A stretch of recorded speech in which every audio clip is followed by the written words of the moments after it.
Hare Krishna,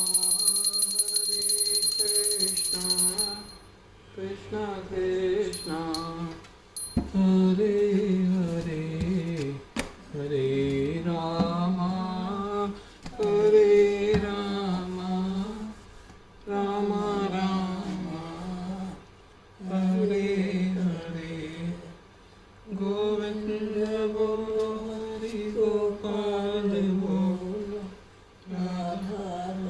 आज हम 10वें अध्याय के श्लोक 18 का अर्थ पढ़ेंगे। जहाँ तक अमृतम की बात है, कृष्ण संबंधी कोई भी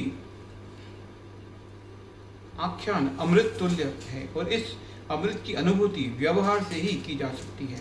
आधुनिक कहानियाँ, कथाएं तथा इतिहास कृष्ण के दिव्य लीलाओं से इसलिए भिन्न है क्योंकि इन संसारी कहानियों के सुनने से मन भर जाता है, किंतु कृष्ण के विषय में सुनने से कभी थकान नहीं होती।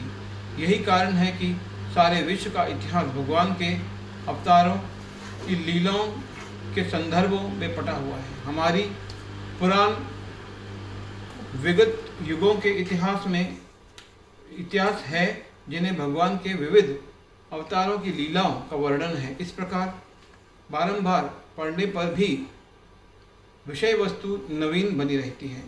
श्री भगवान उवाच हंत ते कचिष्यामि दिव्या आत्मविभूतय प्रधानयत कुरु श्रेष्ठ नास्तयन्तो विस्तरस्य मे।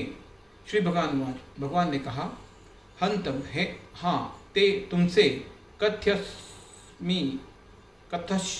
कथयिष्मि कहूँगा, दिव्या दैवी है, निश्चय ही आत्म विभूतय अपने ऐश्वर्यों को प्रधानतः प्रमुख रूप से कुरुश्रेष्ठ है, कुरुश्रेष्ठ न अस्ति नहीं है, अंत सीमा विस्तारस्य विस्तार की में मेरे। श्री भगवान ने कहा, हाँ अब मैं तुमसे अपने मुख्य वैभव युक्त रूपों का वर्णन करूँगा क्योंकि हे अर्जुन मेरे ऐश्वर्य असीम है। तात्पर्य, कृष्ण की महानता तथा उनके ऐश्वर्य को समझ पाना संभव नहीं है।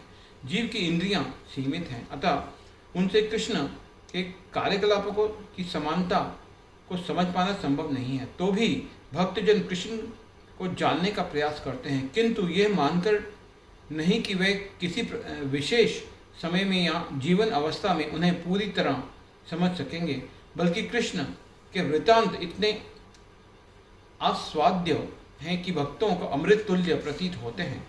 इस प्रकार भक्तगण उनका आनंद उठाते हैं।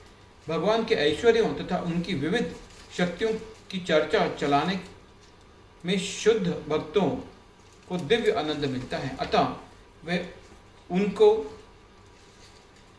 सुनते रहना और उनकी चर्चा चलाते रहना चाहते हैं।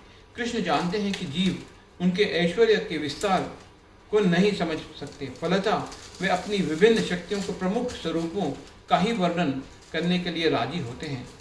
प्रधानतः शब्द अत्यंत महत्वपूर्ण है क्योंकि हम भगवान के प्रमुख विस्तारों को ही समझ पाते हैं, जबकि उनके स्वरूप अनंत हैं। इन सब को समझ पाना संभव नहीं है। इस श्लोक में प्रयुक्त विभूति शब्द जन ऐश्वर्यों के सूचक हैं, जिनके द्वारा भगवान सारे विश्व का नियंत्रण करते हैं। अमर कोश में विभूति का अर्थ विलक्षण ऐश्वर्य है। निर्विशेषवादी या सर्वेश्वरवादी न तो भगवान के विलक्षण ऐश्वर्यों को समझ पाते हैं, न ही उनकी देवी शक्तियों के स्वरूपों को। भौतिक जगत में तथा वैकुंठ लोक में उनकी शक्तियाँ अनेक रूपों में फैली हुई हैं। अब कृष्ण उन रूपों को बताने जा रहे हैं जो सामान्य व्यक्ति प्रत्यक्ष रूप से देख सकता है। इस प्रकार उनकी रंग बिरंगी शक्ति का आंशिक वर्णन किया गया है। हरे कृष्णा हरे कृष्णा।